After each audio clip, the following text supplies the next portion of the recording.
வணக்கம். வேந்தரின் இளங்கதிர் முற்பகல் செய்திகளுக்காக ஆர்த்தி. முதலில் தலைப்புச் செய்திகள்.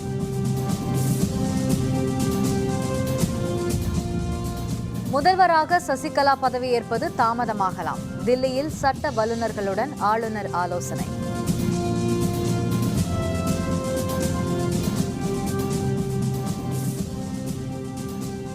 மு.க. ஸ்டாலின் இன்று மாலை தில்லி செல்கிறார். குடியரசுத் தலைவரை சந்திக்க திட்டம்.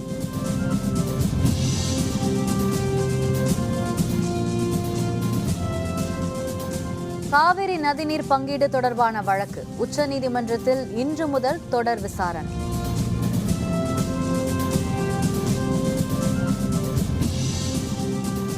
ராமேஸ்வரம் மீனவர்கள் 10 பேர் கைது. இலங்கை அரசின் தொடரும் அட்டூழியம்.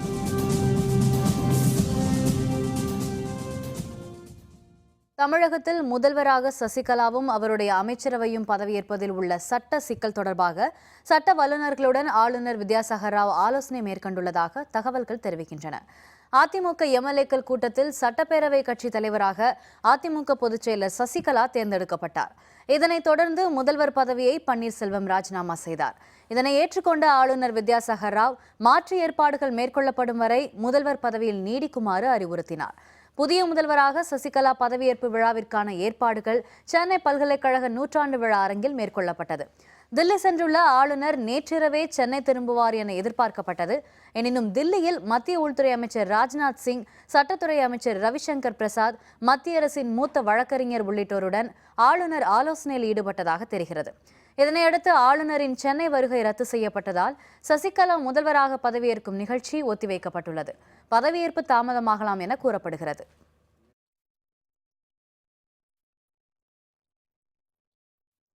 திமுக செயல் தலைவரும் பேரவை எதிர்க்கட்சித் தலைவருமான மு.க. ஸ்டாலின் தில்லி சென்று குடியரசுத் தலைவர், உள்துறை அமைச்சர் ஆகியோரை சந்திக்க திட்டமிட்டுள்ளதாக தகவல்கள் தெரிவிக்கின்றன. தமிழகத்தின் புதிய முதல்வராக அதிமுக பொதுச் செயலர் சசிகலா விரைவில் பதவியேற்பார் என எதிர்பார்க்கப்படுகிறது. இதனிடையே இன்று இரவு 7 மணி அளவில் தில்லி செல்லும் ஸ்டாலின் குடியரசுத் தலைவர் பிரணாப் முகர்ஜி, உள்துறை அமைச்சர் ராஜ்நாத் சிங் ஆகியோரை சந்திக்க திட்டமிட்டுள்ளதாக தகவல்கள் தெரிவிக்கின்றன. இந்த சந்திப்பின் போது சொத்து குவிப்பு தீர்ப்புக்கு பின்னரே சசிகலா முதல்வராக பதவியேற்க அனுமதிக்க வேண்டுமென கோரிக்கை விடுக்க இருப்பதாகவும் கூறப்படுகிறது. மேலும் தீர்ப்புக்கு முன்பே பதவியேற்றால் சட்டம் ஒழுங்கு பாதிக்கும் அபாயம் உள்ளதாகவும் புகார் அளிக்க இருப்பதாக தகவல்கள் வெளியாகியுள்ளன.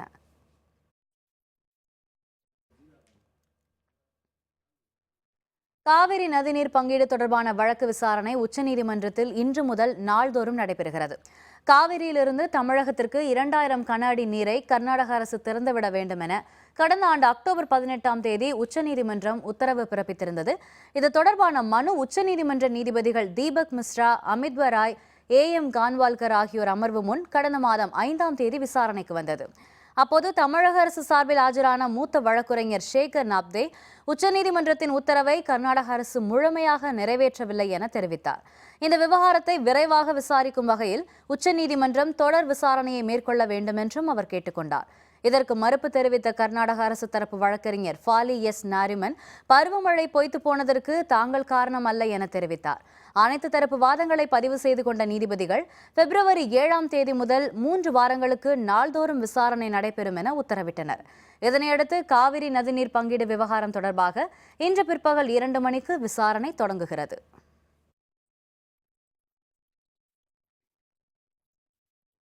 வட மாநிலங்களில் நிலநடுக்கம் ஏற்பட்டுள்ள பகுதிகள் தொடர்ந்து கண்காணிக்கப்பட்டு வருவதாகவும் மீட்பு நடவடிக்கைகளை மேற்கொள்ளப்பட்டுள்ளதாகவும் மத்திய உள்துறை அமைச்சர் ராஜ்நாத் சிங் தெரிவித்துள்ளார். தில்லி, நொய்டா, உத்தரகண்ட், ஸ்ரீநகர் உள்ளிட்ட பல பகுதிகளில் நேற்றிரவு 10:30 மணி அளவில் நிலநடுக்கம் உணரப்பட்டது. ரிக்டர் அளவில் 5.8 பதிவான நிலநடுக்கம் காரணமாக கட்டடங்களில் அதிர்வு ஏற்பட்டது. இதனால் அச்சமடைந்த மக்கள் வீடுகளை விட்டு வெளியேறி வீதிகளில் தஞ்சமடைந்தனர். இதனைத் தொடர்ந்து தேசிய பேரிடர் மீட்பு படையினர் உத்தரகண்ட் மாநிலத்தில் ருத்ரபிரயாக் மாவட்டத்திலும் உத்தரப்பிரதேச மாநிலம் காசியாபாத் மாவட்டத்திலும் மீட்பு பணியில் ஈடுபட்டுள்ளனர். இதனைத் தொடர்ந்து நில அதிர்வு ஏற்பட்ட பகுதிகளை மத்திய உள்துறை அமைச்சகம் கண்காணித்து வருவதாக மத்திய அமைச்சர் ராஜ்நாத் சிங் தெரிவித்தார். நிலநடுக்கத்தால் பாதிக்கப்பட்ட மாநில அரசுகளிடம் விரிவான அறிக்கை கோரப்பட்டுள்ளதாகவும் அவர் கூறினார். கச்சத்தீவு அருகே மீன்பிடித்த 10 தமிழக மீனவர்களை இலங்கை கடற்படை கைது செய்துள்ளது. ராமேஸ்வரம் மீனவர்கள் நெடுந்தீவு மற்றும் கச்சத்தீவு அருகே மீன்பிடித்துக் கொண்டிருந்தனர். அப்போது அங்கு வந்த இலங்கை கடற்படை எல்லை தாண்டி வந்து மீன்பிடித்ததாக கூறி 10 மீனவர்களை கைது செய்தது. மேலும் அவர்களுடைய படகையும் பறிமுதல் செய்தது. கைது செய்யப்பட்ட மீனவர்களிடம் இலங்கை அரசு விசாரணை மேற்கொண்டுள்ளது. தமிழக கடலோர பகுதியிலிருந்து மீன்பிடிக்க செல்லும் மீனவர்களை இலங்கை கடற்படை தாக்குதல் நடத்துவது தொடர்கதையாக இருப்பதாக ராமேஸ்வரம் பகுதி மீனவர்கள் தெரிவித்தனர். இதனை தடுக்க வேண்டிய மத்திய அரசு எவ்வித நடவடிக்கையும் எடுக்காமல் வேடிக்கை பார்ப்பதாகவும் அவர்கள் குற்றம் சாட்டினர். ஒரு வருடத்துக்கு மேலாக 100க்கும் மேற்பட்ட படகுகளும் 20க்கும் மேற்பட்ட மீனவர்களும் வந்து இலங்கை சிறையில் இருக்கிறாங்க. இந்த சூழ்நிலையில இந்த படகையும் இந்த 10 மீனவர்களையும் அரெஸ்ட் பண்ணியிருக்கிறது மிகுந்த கவலை அளிக்குது. இந்திய அரசாங்கம் மத்திய அரசாங்கம் இன்னும் வந்து அதை மெத்தன போக்க காட்டாம உடனே இலங்கை கடற்படை வசம் உள்ள இந்த படகுகளையும் மீனவர்களையும் மீட்டு தரணும். பிரச்சனை இல்லாம மீன் பிடிக்கிறதுக்கு வழிவகை செய்யணும். சென்னை கடலில் கலந்துள்ள கச்சா எண்ணெய் கசிவை அகற்றும் பணி கடந்த 11 நாட்களாக மேற்கொள்ளப்பட்டு வருகிறது. எண்ணூர் துறைமுகம் அருகே கடந்த மாதம் 28ஆம் தேதி 2 கப்பல்கள் மோதிய விபத்தின் போது கப்பலில் இருந்த கச்சா எண்ணெய் கடலில் கலந்தது. இதனால் எண்ணூரிலிருந்து கோவளம் வரை கடற்கரையில் எண்ணெய் படலம் பரவியது. இதனை அகற்றும் பணியில் 25 குழுக்கள் ஈடுபட்டுள்ளன. காஞ்சிபுரம், திருவள்ளூர் மற்றும் சென்னை கடலோர பகுதிகளில் எண்ணெய் படலம் அகற்றும் பணி முழுவீச்சில் மேற்கொள்ளப்பட்டு வருகின்றன. கடந்த 11 நாட்களாக இந்த பணி தொடர்ந்து நடைபெற்று வரும் நிலையில் இன்னும் ஓரிரு நாளில் எண்ணெய் படலம் முழுவதுமாக அகற்றப்படும் என எதிர்பார்க்கப்படுகிறது.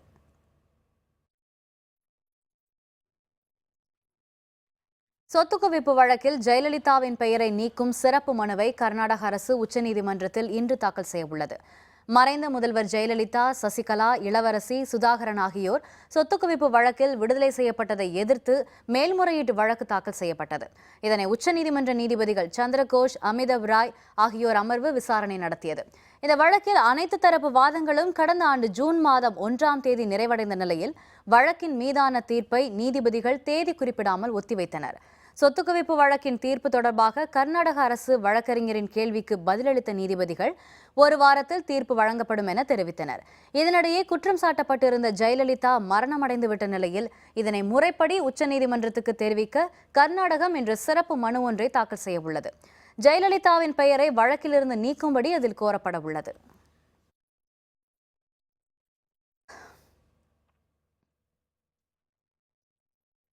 உத்தரப்பிரதேச தேர்தலில் சமாஜ்வாதி காங்கிரஸ் கூட்டணிக்கு ஆதரவாக முலாயம் சிங் யாதவ் இன்று முதல் பிரச்சாரத்தில் இறங்க உள்ளார். சமாஜ்வாதி கட்சியை நிறுவியவரான முலாயம் சிங் யாதவுக்கும் அவரது மகனும் மாநில முதல்வருமான அகிலேஷ் யாதவுக்கும் இடையே மோதல் வெடித்தது. இந்த உள்கட்சி மோதலில் கட்சி உடைந்த நிலையில் கட்சி சின்னம் அகிலேஷுக்கு என தீர்ப்பானது. உத்தரப்பிரதேசத்தில் 7 கட்டங்களாக நடக்கப்போகும் பேரவைத் தேர்தலில் முதல் கட்ட வாக்குப்பதிவு வரும் 11ஆம் தேதி தொடங்க உள்ளது. இந்நிலையில் சமாஜ்வாதி காங்கிரஸ் கூட்டணிக்கு கடும் கண்டனம் தெரிவித்து வந்த முலாயம் சிங் யாதவ் திடீரென மனமாறி இன்று முதல் இந்த கூட்டணிக்கு ஆதரவாக பிரச்சாரம் செய்ய போவதாக அறிவித்துள்ளார்.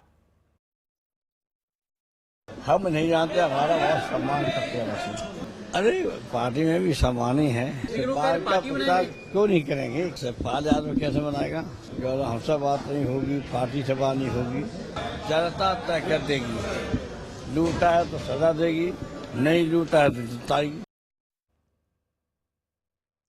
அமைதிக்கான நோபல் பரிசு பெற்ற கைலாஷ் சத்யார்த்தியின் தில்லி இல்லத்தில் அடையாளம் தெரியாதவர்கள் புகுந்து அவரது நோபல் பரிசு உள்ளிட்ட பொருட்களை திருடிச் சென்றுள்ளனர். தில்லியில் உள்ள சமூக ஆர்வலர் கைலாஷ் சத்யார்த்தியின் வீட்டுக்குள் புகுந்த அடையாளம் தெரியாதவர்கள் பல்வேறு பொருட்களை திருடிச் சென்றனர். அமைதிக்காக அவர் பெற்ற நோபல் பரிசு மற்றும் பணம் உள்ளிட்டவற்றை அவர்கள் திருடிச் சென்றுள்ளனர். தற்போது அமெரிக்காவில் வசிக்கும் கைலாஷ் சத்யார்த்தி திருட்டு பற்றி காவல்துறையினரிடம் புகார் தெரிவித்துள்ளார்.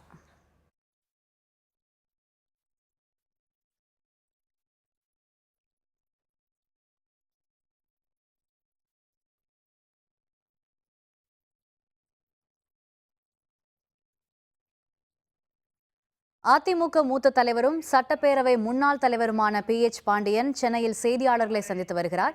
தற்போதைய தமிழக அரசியல் சூழல் தொடர்பாக அவர் தெரிவித்து வரும் கருத்துக்களை நேரடியாக பார்க்கலாம். 8:30 மணி இருக்கும். பிரதாப் ரெட்டி அவர்களும் அவருடைய மகள் டாக்டர் பிரீதா ரெட்டி அவர்களும் 2 பேர் வந்தார்கள். எங்களை எல்லாம் பார்த்து கைகூப்பி சாரி, என்ன செய்வது, இனிமேல் ஆண்டவனை பிரார்த்திப்போம் என்று சொன்னார்கள். அப்பொழுதுதான் எங்களுக்கு முழுமையான நிலை தெரிந்தது. உடனே என்ன செய்ய போகின்றீர்கள் என்று கேட்டோம். அதற்கு அவர் சொன்னார், I have fitted an artificial device. Pratap Reddy எங்களிடத்தில் சொல்லிவிட்டு போனார். நாங்கள் அதே ரூமில் வெளியே சுமார் 150 பேர் முன்னாள் அமைச்சர்கள், தலைமைக் கழக நிர்வாகிகள் எல்லோரும் நின்று கொண்டிருந்தோம். திடீரென்று பார்க்கின்ற நேரத்தில் அந்த ஐசியு வார்டிலிருந்து வெளியே வருகின்ற வழியிலிருந்து அந்த வராண்டா முடியும் வரை ஒரு ப்ரொசெஷன் வர ஆரம்பித்தது. லெட் பை திருமதி சசிகலா நடராஜன். அவர் ஜேம்ஸ் பாண்ட் கோட்டை போட்டுக்கொண்டு அவருக்கு பின்னால் அவருடைய குடும்ப உறுப்பினர்கள் நடந்து வர அவர் அப்படி வருகின்றார். அந்த வராண்டா முழுவதும் அவர்கள் நடக்கின்றார்கள். இங்கே இதை பார்த்தவுடன் நான் ரூமுக்குள் போய் உட்கார்ந்து விட்டேன். பின்னால் தான் அந்த ரூம், என்னுடைய ரூமில் உட்கார்ந்து கொண்டேன். அமைச்சர்களெல்லாம் நிற்கின்றார்கள், தலைமை கழக நிர்வாகிகளெல்லாம் நிற்கின்றார்கள். அவர்களை பாஸ் பண்ணி செல்லுகின்றார்கள். யாருக்கும் ஒரு சொட்டு கண்ணீர் கூட வரவில்லை, கவலை இல்லை, கதறவில்லை. இதை கண்கூடாக நான் பார்த்தேன். பிறகு போனவர்கள் சும்மா விடவில்லை, அபவுட் டர்ன் திருப்பி அதே ட்ரூப், அதே குரூப் லெட் பை திருமதி சசிகலா நடராஜன் அப்படியே வருகின்றார்கள். நான் உள்ளே உட்கார்ந்து கொண்டிருந்தேன். மனோஜ் பாண்டியன் என்னோடு தான் அன்றைக்கு நின்று கொண்டிருக்கின்றார். உள்ளே உட்கார்ந்து கொண்டிருந்தோம். சரி, போனார்கள். என்ன செய்ய போகின்றார்கள் என்று கேட்க பொழுது அந்த மெய்காப்பாளர்கள், இப்பொழுது டெல்லியிலிருந்து எய்ம்ஸ் டாக்டர் வரப்போகின்றார் என்று சொன்னார்கள். என்ன என்று கேட்டோம். இன்னும் மூளைச்சாவு வரவில்லை, நாங்கள் உயிர்ப்பித்து விடுவோம் என்று ஒரு வதந்தியை கிளப்ப நாங்கள் எல்லோரும் மகிழ்ச்சியில் ஆழ்ந்து உள்ளே போய் உட்கார்ந்திருக்கின்றோம். ஒரு மணி நேரம் ஆன பிறகு அவர் வந்தார் என்று சொன்னார்கள். எங்களுக்கு அதை பற்றி தெரியாது. கொஞ்ச நேரம் கழித்து மறைந்து விட்டார் என்ற செய்தியை நாங்கள் கேள்விப்பட்டோம். அங்கே அதே ஐசியு வார்டு பக்கத்தில் தான் அதே ரூமில் தான் நான் 73 நாட்கள் அங்கேதான் அமர்ந்திருந்தேன். பாம்பாற்றின் குறுக்கே கேரளம் தடுப்பணை. திருப்பூர், கரூர் மாவட்ட விவசாயிகளுக்கு பாதிப்பு. விவரம் விளம்பர இடைவேளைக்கு பிறகு.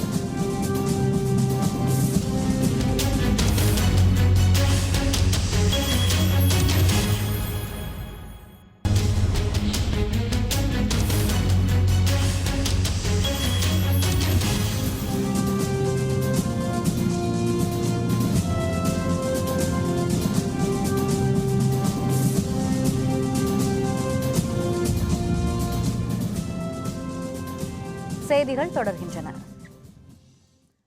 தருமபுரி மாவட்டத்தில் வறட்சியின் காரணமாக புலி விளைச்சல் பாதிப்படைந்துள்ளதால் விவசாயிகள் கவலையடைந்துள்ளனர். தருமபுரி மாவட்டத்தில் அரூர், பாப்பிரெட்டிப்பட்டி, மொரப்பூர், பெண்ணாகரம் உள்ளிட்ட பகுதிகளில் ஆண்டுதோறும் அதிக அளவில் புலி சாகுபடி செய்யப்படுவது வழக்கம். இங்கு விளையும் புலி ஈரோடு, சேலம், மதுரை உள்ளிட்ட பிற மாவட்டங்களுக்கு விற்பனைக்கு அனுப்பப்படுகிறது. இந்த ஆண்டு பருவமழை சரியாக பெய்யாததால் புலி விளைச்சல் மிகவும் குறைந்துள்ளதாக விவசாயிகள் கவலை தெரிவிக்கின்றனர். மேலும் தமிழக அரசு சார்பில் தருமபுரி மாவட்டத்தில் புலி பதப்படுத்தும் குளிர்பதன கிடங்கு அமைத்து தர வேண்டும் என தருமபுரி விவசாயிகள் கோரிக்கை விடுத்துள்ளனர். நல்ல மழை இல்லாததுனால சரியாக புளி விளைச்சல் இல்லை. சிறுவும் காயவே பழுக்குது. அதுவும் காய் நல்லா தரமாக வரலைங்க.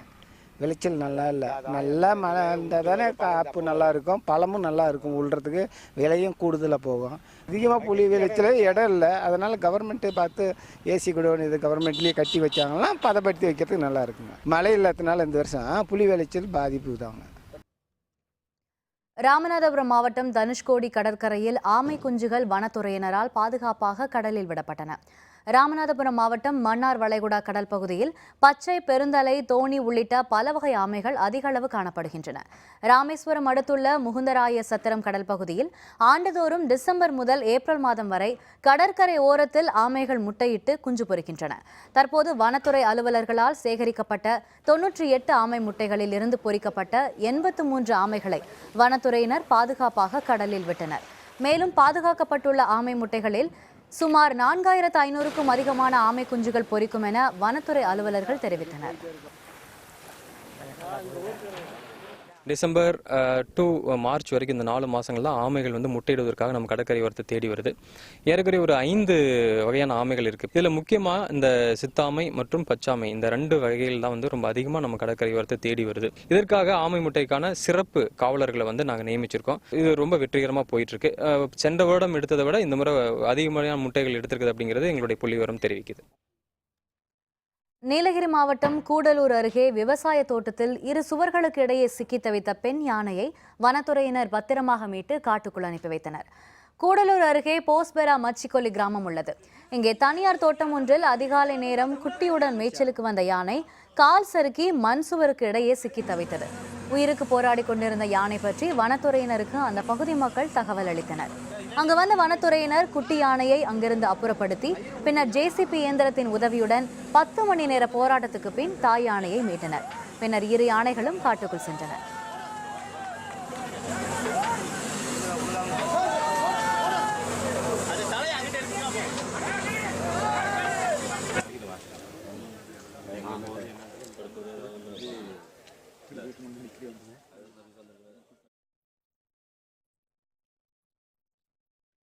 திருவாரூர் அருகே வறட்சி நிவாரணம் கோரி விவசாயிகள் கூட்டுறவு வங்கியை முற்றுகையிட்டு போராட்டத்தில் ஈடுபட்டனர்.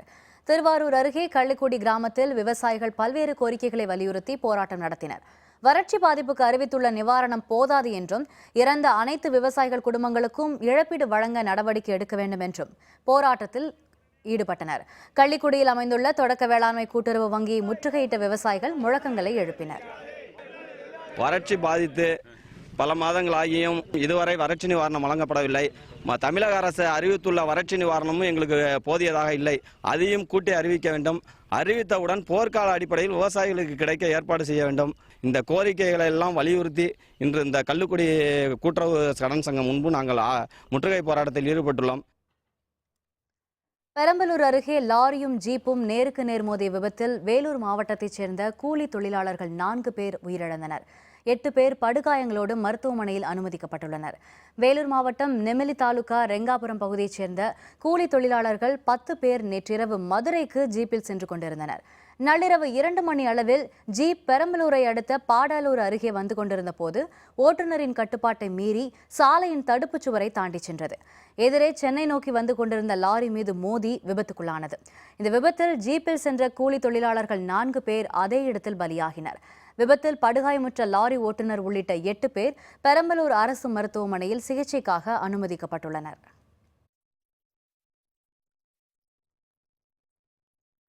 மதுரை ஒத்தக்கடை அருகே தனியார் பேருந்தும் லாரியும் நேருக்கு நேர் மோதிய விபத்தில் ஓட்டுநர் ஒருவர் பலியானார்.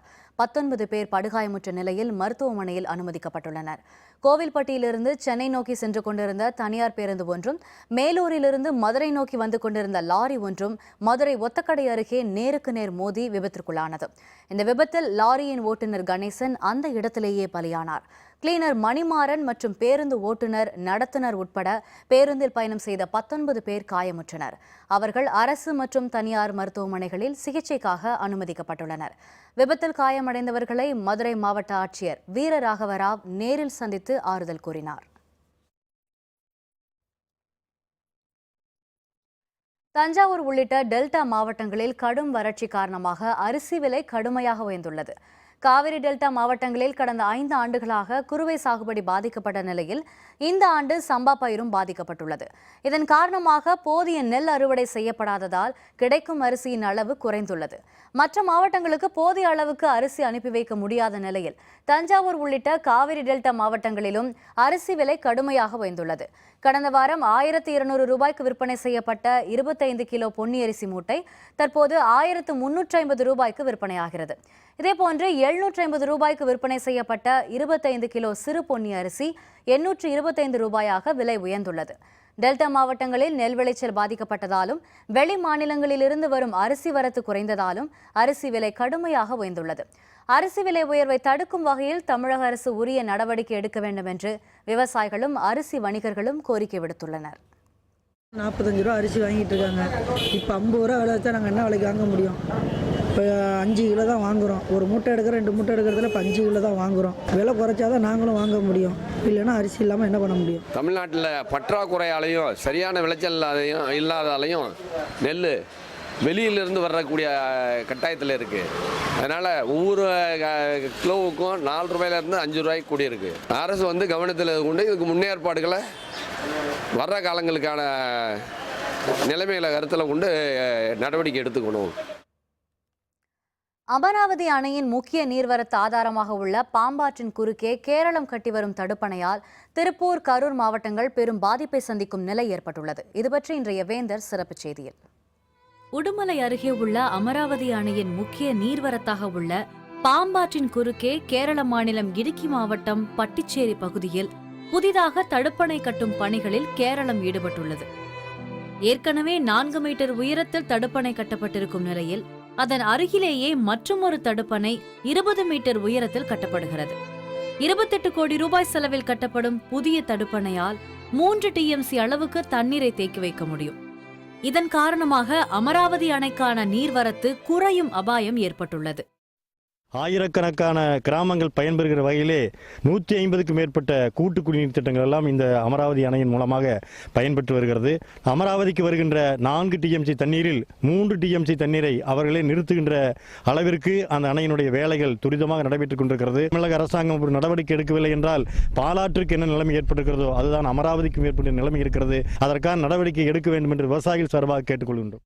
அமராவதி அணையின் இடது மற்றும் வலது கரை பாசனத்தின் மூலம் 20,000 ஏக்கரும், தடுப்பணைகள் மூலம் 35,000 ஏக்கர் நிலங்கள் நேரடியாகவும், 50,000 ஏக்கர் நிலங்கள் மறைமுகமாகவும் பாசன வசதி பெற்று வருகின்றன. இவ்வாறு தடுப்பணை கட்டப்பட்டு அமராவதி அணை வறண்டு போனால் அதனை நம்பி வாழும் தமிழக விவசாயிகளின் வாழ்வாதாரம் கேள்விக்குறியாகும் நிலை ஏற்பட்டுள்ளது. போன ஆண்டு ஒரு 12 அடி உயரத்தில் கட்டினாங்க. இந்த ஆண்டு 36 அடி உயரம் கட்டுறதாக சொல்கிறாங்க. அமராவதி அணைக்கு வர தண்ணியில் முக்கால்வாசி தண்ணி அங்கேயே நின்றுக்கும் போல் இருக்குது. இந்த பகுதியில் இருக்கிற நூற்றுக்கணக்கான கிராமங்களுக்கு குடிநீர் ஆதாரமாக இருக்கிறதும் இந்த பாசன பகுதியாக இருக்கிறதும் இது பாலைவனமாகி போய் குடிநீரே இல்லாமல் போய் மாநில அரசாங்கம் கருத்தில் கொண்டு இதை நேரடியாக கண்காணித்து அந்த அணை கட்டுறதை தடுக்கலினா அமராவதியினுடைய நிலைமை ரொம்ப மோசமாகி குடிநீருக்கே ரொம்ப தட்டு. காவிரி மேலாண்மை வாரியம் அமைக்கும் முன்னர் தமிழகத்துக்கு வரும் எந்த ஆற்றின் குறுக்கேயும் தடுப்பணைகளை கட்ட அனுமதிக்க கூடாது என்ற தமிழக அரசின் மனு உச்சநீதிமன்றத்தில் நிலுவையில் உள்ளது. இந்த நிலையில் கேரள அரசின் தடுப்பணை கட்டும் நடவடிக்கை திருப்பூர் மற்றும் கரூர் உள்ளிட்ட மேற்கு மண்டல விவசாயிகளிடையே பெரும் அதிர்ச்சியை ஏற்படுத்தியுள்ளது. தங்களுடைய பாசன நீர், குடிநீர் பாதிக்கப்படும். இந்த மக்கள் இடம்பெயர்ந்து செல்ல வேண்டிய ஒரு அவல நிலை ஏற்படும். மத்திய அரசினுடைய வனம், சுற்றுச்சூழல் மற்றும் பருவநிலை மாற்ற அமைச்சகம் உடனடியாக இந்த பணியை தடுத்து நிறுத்த வேண்டும். தமிழ்நாடு அரசு தக்க அழுத்தம் கொடுக்க வேண்டும். உச்சநீதிமன்றமும் இதில் தலையிட்டு நல்ல ஒரு தீர்ப்பு அளிக்க வேண்டும்.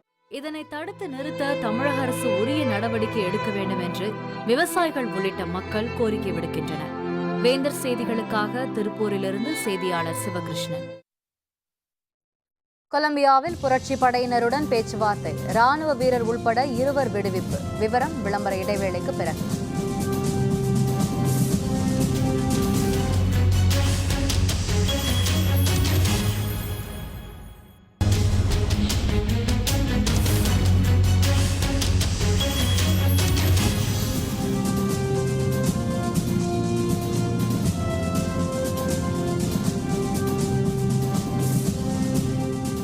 செய்திகள் தொடர்கின்றன. இனி அயலக செய்திகள்.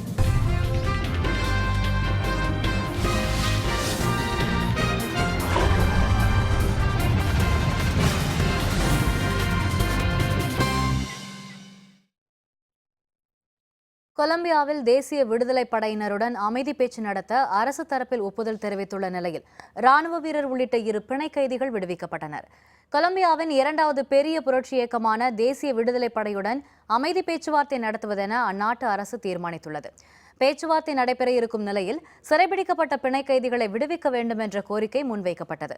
அதனையடுத்து கடந்த ஜனவரி மாதம் 24ஆம் தேதி சிறைபிடிக்கப்பட்ட ராணுவ வீரர் ஃப்ரெடி மொரேனோ மற்றும் ஒரு அரசியல்வாதி ஆகிய 2வரையும் விடுதலை படையினர் விடுவித்தனர். வெனிசுவேலா எல்லைப்பகுதியில் உள்ள காடு ஒன்றில் அவர்கள் விடுவிக்கப்பட்டனர்.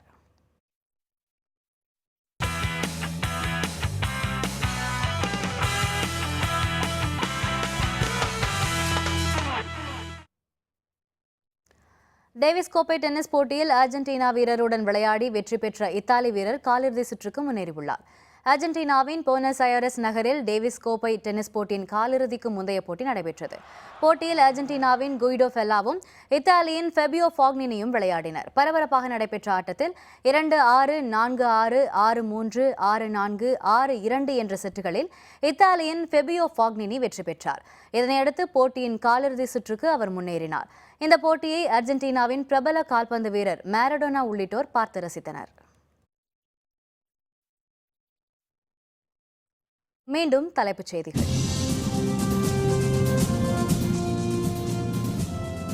முதல்வராக சசிகலா பதவியேற்பது தாமதமாகலாம். தில்லியில் சட்ட வல்லுநர்களுடன் ஆளுநர் ஆலோசனை.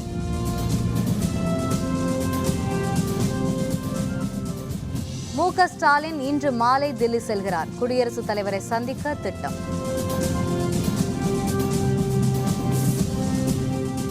காவிரி நதிநீர் பங்கீடு தொடர்பான வழக்கு உச்சநீதிமன்றத்தில் இன்று முதல் தொடர் விசாரணை.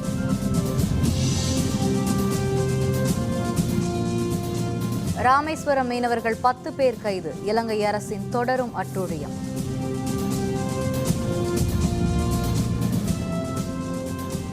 இத்துடன் வேந்தரின் இளங்கதிர் முற்பகல் செய்திகள் நிறைவடைந்தன. மீண்டும் பகல் 1:30 மணிக்கு வேந்தரின் உச்சிவேளை பகல் செய்திகளில் சந்திப்போம். வணக்கம்.